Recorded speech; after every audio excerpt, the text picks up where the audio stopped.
alikuwa mfukaji mzuri sana. Unapoangalia hii iko pamoja na hii. Throughout history and in societies across the world, leaders have used religious narratives, symbols and traditions in an attempt to give more meaning to life and understand the universe. Some form of religion is found in every known culture, and it is usually practiced in a public way by a group. My name is Mzee Miles, and this is the Story Hub.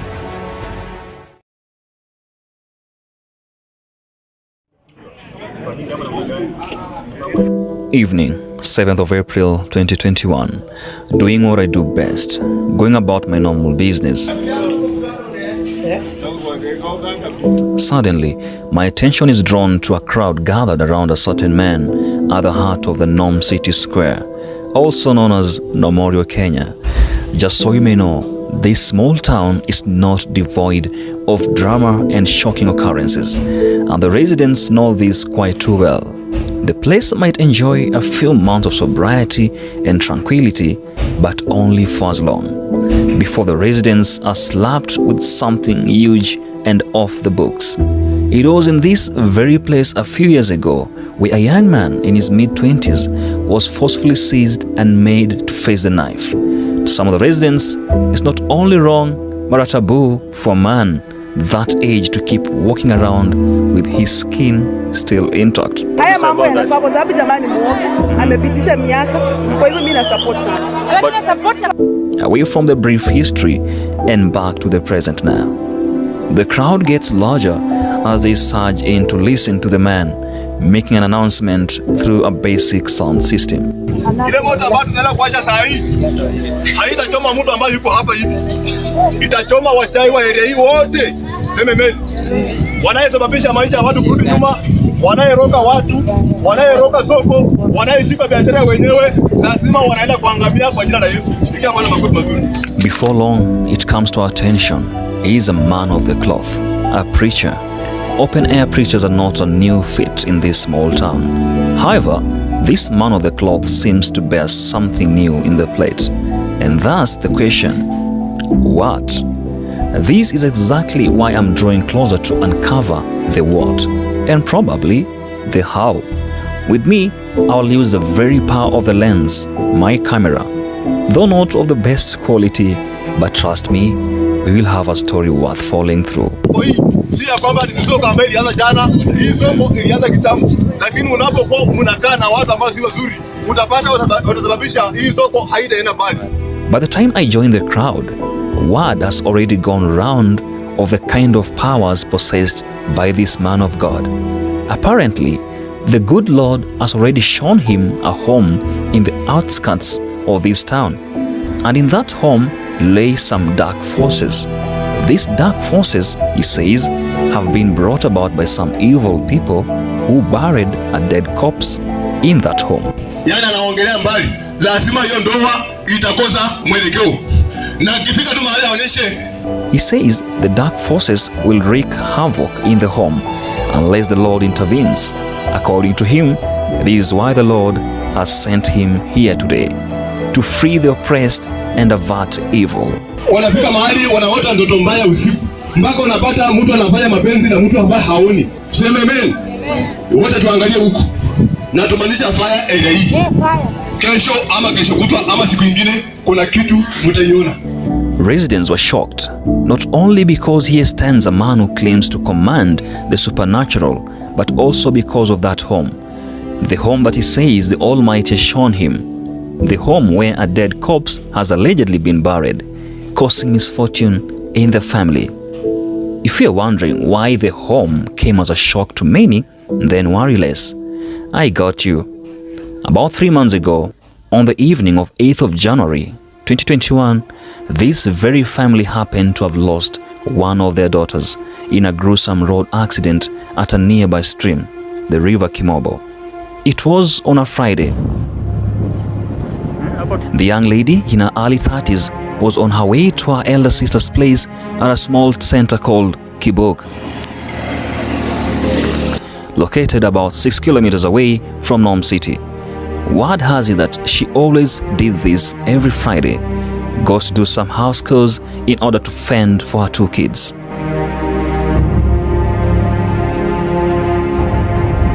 Unfortunately, on this very date, she sadly didn't make it past the river Kimobo, which separates Nom City from Kimobo, as an overspeeding car from the back lost control and ended her life so untimely.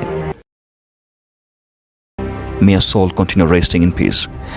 This event was still very fresh in the minds of the Nom City residents. So when the preacher man mentions this very home in relation to misfortunes, you will expect the amount of curiosity and hairs that will raise. Hiyo fimbo yuko mahali na niko natumanisha moto saa hii inaenda kuchomeka kwa jina la Yesu. Sema amen. Interestingly enough, the woman of the home, the mother of the deceased girl, was very present in this crowd here today. She's an aged woman, probably in her early 70s.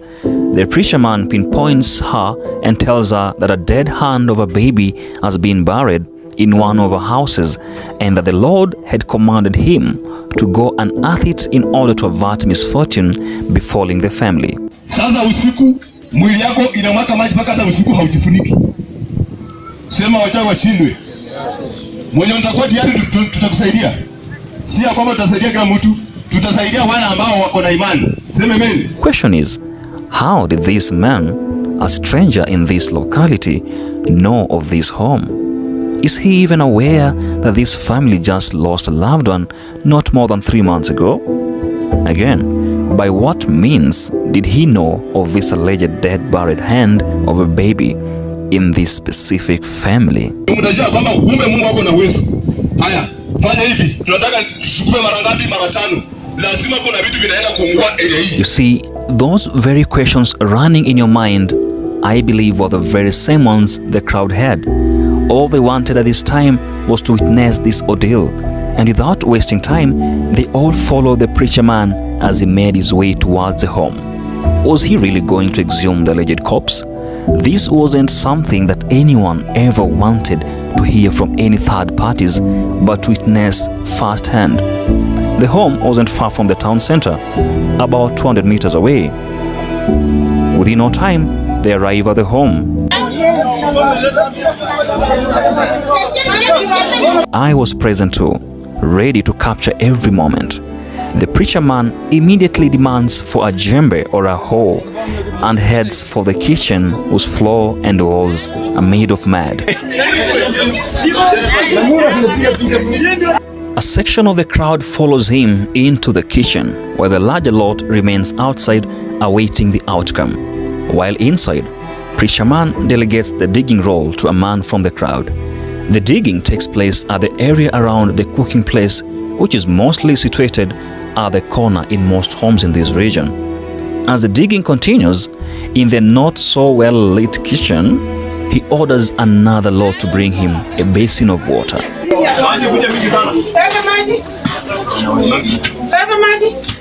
Whatever the use of the water, no one knows, but probably to weaken the floor for easy digging.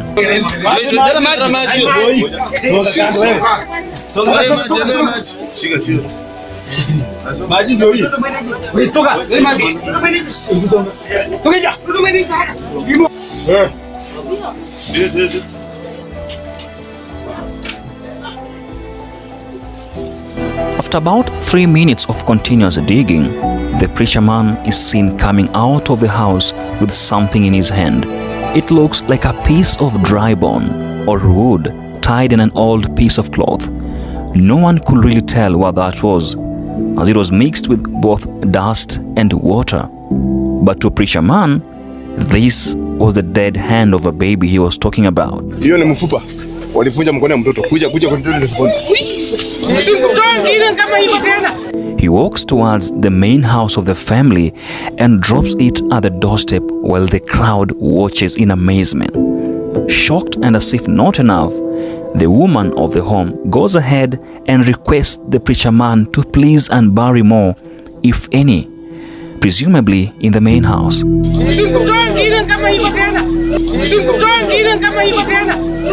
True to her words, the man enters the main house and shortly afterwards returns with something else in his hands.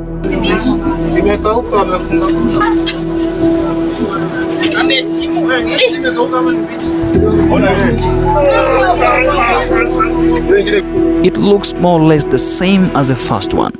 He drops it where the other one was and showcases the amazed crowd. Finally, it's done. He promised to unearth a buried corpse in a house, and at least he delivered just that. A section of the crowd believes this as a miraculous sign being displayed in their very eyes, while others didn't hesitate to reveal their disappointment in the man of God. He had spoken of a buried human hand, and that was exactly what they expected to see, and not some piece of dry wood-like item tied in a piece of cloth. Despite the mixed reaction from the crowd, the preacher man takes hold of the exhumed corpses and heads back to his preaching spot at the town square. He must have been of more courage than before, knowing too well he was something to display after delivering on his word. The crowd follows him back with mixed conversations along the way.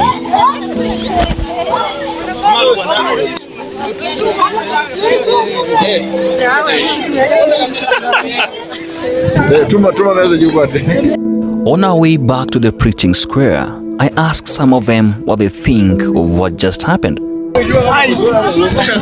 Ukweli amechimba bana. Yule ameenda kutoka kwa nyumba ametoaje na iko na nini? Yeye alijuaje kama. Arene pia sasa injili sawa. Mnasemaje story? Mnasemaje story? Mama Prince, hebu tuambie. Not so many of them are willing to share their opinions. We kept moving regardless. Back to the preaching spot, the preacher man, who is now more energized, preaches with more courage and vigor. His key subject being him sent to avert evil and render every power of witchcraft and darkness powerless. He even points to the woman of the said home and says that he was a stranger in the area and didn't even know the woman. But some way, somehow, the good Lord had revealed to him the buried hand. Sasa unapoangalia mama huyu, mama umeshaniona? Haujawahi niona? Ndio umeniona leo. Nilikuwa najua shida ilikuwa kwako. Kwa mwili wako kuna mtu alikuja akaniambia. Lakini yale ambayo nimesema na niko ningali na yayaona. Sema amen. All this while, he had still managed to command a huge crowd, and in fact, more people came streaming. Some probably out of curiosity of what had just transpired. He uses this opportunity to speak of more dark practices happening in the area. He particularly had some form of beef with the so-called wachawis in the area. Kumaanisha hii wachawi wamemaliza watu sana. Yuko watu wa kweli hii wamesababisha maisha ya watu kuhangaika. Sasa ukiangalia mtu akuja kuwekea kitu kama hii. Imagine mtu akuwekea kitu kama hii. Na leo niko naenda kuwasha moto kwa hii soko. Na iko naenda kutembelea wachawi wote. Hii kuna vitu vinaenda kuchomeka kwa jina la Yesu. Pigia Bwana makofi mazuri. Ni vile sichaelewa hii inakaa namna gani, yani watu wanakaa ni kama hawasikii Kiswahili. Mnasikia lakini mko na kiburi. Sema amen. He in fact goes ahead and mentions one or two citing their characteristics, but very careful enough not to mention their names. He only uses signs that he probably hopes will help the crowd join the dots and know who they were. Kuna mtu anatengeneza busa ako RI, na huyu mtu alienda mahali, ilifika mahali akakosa makastoma kulingana vile roho wa Mungu ananionyesha. Alienda mahali akamwambia kwamba au mtotee maji ya maiti. Sasa yeye achanganye na busa ili wateja wakue wengi. Sasa watu wanapokuja ile busa wanafika mahali wanachanganyikiwa, wanafika mahali wanaota ndoto mbaya usiku. Mpaka unapata mtu anafanya mapenzi na mtu ambaye haoni. Akifika asubuhi anaumwa na tumbo. Lazima hiyo maji ya maiti inaenda kutomeka kwa jina la Yesu. Sema amen. Afika mahali akuonyesha hiyo fimbo. Hiyo fimbo iko na majini, iko na mambo yake na kuna vile ameitengeneza. Sasa kama anataka kukumaliza, akikuja kukuonyesha hiyo fimbo lazima utafilisika ama utachanganyikiwa. wote tuangalie huku. Na tumaanisha fire area hii. Kesho ama kesho kutwa ama siku nyingine kuna kitu mtaiona. After much declarations and utterings of ambiguities, the preacher man now takes center stage and gives directives to the crowd to repeat some antics after him. At this time, a larger section of the crowd that seemed already drawn into his declarations have no otherwise than to follow his directives. Sisi wote tunataka tusimame kwa imani. Na kila mtu anataka abebe mkono hivi. Na tuangalishe mikono yetu mbele hapa hivi. Tuangalishe kwa hizi vitu kabla sijaingia mahali pengine.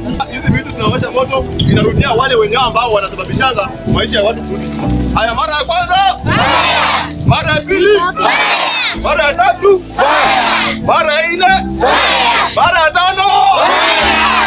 Apparently, I didn't stay on the spot till the very end, but had to leave earlier. However, one of his wrapping up statements before I left was that anyone who had any problems or burdens should approach him, and in fact, welcome him to his or her home to spend the night there. And then, in the wake of the day the following morning, he would embark on offering prayers to those that needed them. He even says he got the powers to bring back those who had left their homes and went missing for whichever number of years. For a moment, I stood and thought, wait, could someone be feeding this preacher man with info? Because apparently, there was once a man from one of the renowned families within Unburries, Kenya, that had gone missing for more than 15 years. How coincidental could this just be? Anyway, I had to leave. About a year later, I make my way back to Unburries, Kenya, Nom City, just to follow up on the story, and I met with various residents in the vicinity. My quest is to get to understand from them what their take was and still is from the now 1 year occurrence. Was the man a messenger from the good Lord, or just another case of spiritual cannibalism and gymnastics? I managed to interview a number of them, including men of God and residents. Some of them I had in front of the camera, while others chose to respond off camera. Amongst those that I managed to have in front of the camera had this to say. So, welcome to the platform. Hapa tuko Unburries na tuko ndani ya Nom City ama ukipenda Unburries, Kenya, na tuko hapa na wazito kina Duke soko mali hapa. Some few things hapa ambazo ningependa kuzungumzia. Last year tulikuwa pale na jamaa alikuja pale sokoni. Mtumishi, anajiita mtumishi, alisema kwamba anachimbua uchawi. So tungependa kujua maoni ya mtumishi huyu. Hapa ni mtumishi, ataweza kujitambulisha kwa majina ni nani na tuambie view yake ni gani kuhusiana na haya mambo ya kuchimbua mazingaombo ama vipi. Mimi kwa majina naitwa Bernard Sikoche mno. Mimi ni mchungaji, na maoni yangu kulingana na yale maneno ambayo huyo mtu alikuja kufanya akijidai ya kwamba yeye ni nabii. Kweli alifanya, na yale alikuwa anafanya tuliweza kuona, tulikuwa watu wengi. Na mwisho mimi kama mchungaji ambaye nasoma Biblia nilifuatilia maneno yake, na mwisho nikakundua huyo mtu alikuwa ni nabii wa uongo, na hata ile maneno alikuwa anafanya ilikuwa inaonekana.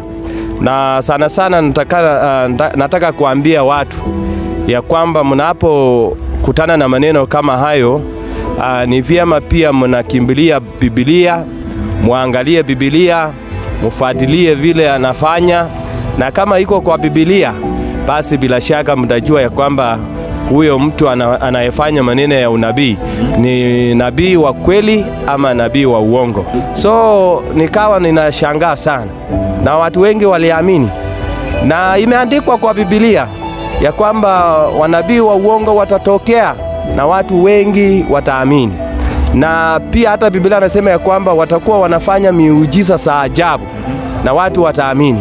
Nataka kuambia watu, mimi kama mchungaji, ya kwamba mjihadhari na wanabii wa uongo ambao wanakuja kwa njia ya kufanya miujiza na baadaye wanataka kumbe pesa. Sasa ni jambo gani hasa ambalo linakufanya useme kwamba alikuwa ni mtongo? Jambo tu moja tu. ama mawili? Jambo ambalo inanifanya nisema alikuwa ni nabii wa uongo ni pale alituambia anaenda kutoa mkono kwa boma ya mtu, na alipoenda kule hakutoa mkono. Alitoa nini? Alitoa misisi. Na hizo misisi ilikuwa imefungwa kwa kitu kama karatasi, na hata kuna watu baadaye nikakuja kufuatilia, nikafanya uchunguzi. Kuna watu walienda mpaka Kamkuywa huko, maana huyo mtu anaishi Kamkuywa.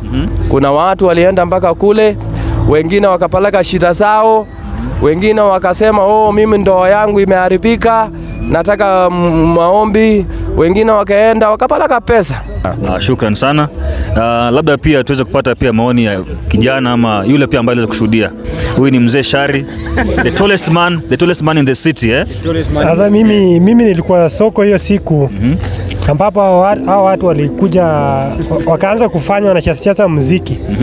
Mwishowe Kenya nilishuhudia wanasema wanaenda kwa boma fulani huko juu, tunaenda toa mkono ya mtu. Na haikuwa mkono, vile pastor amesema ilikuwa ni mzizi ndio walikuwa wameshika kwa mkono. Hiyo ndio mimi nilishuhudia. Okay.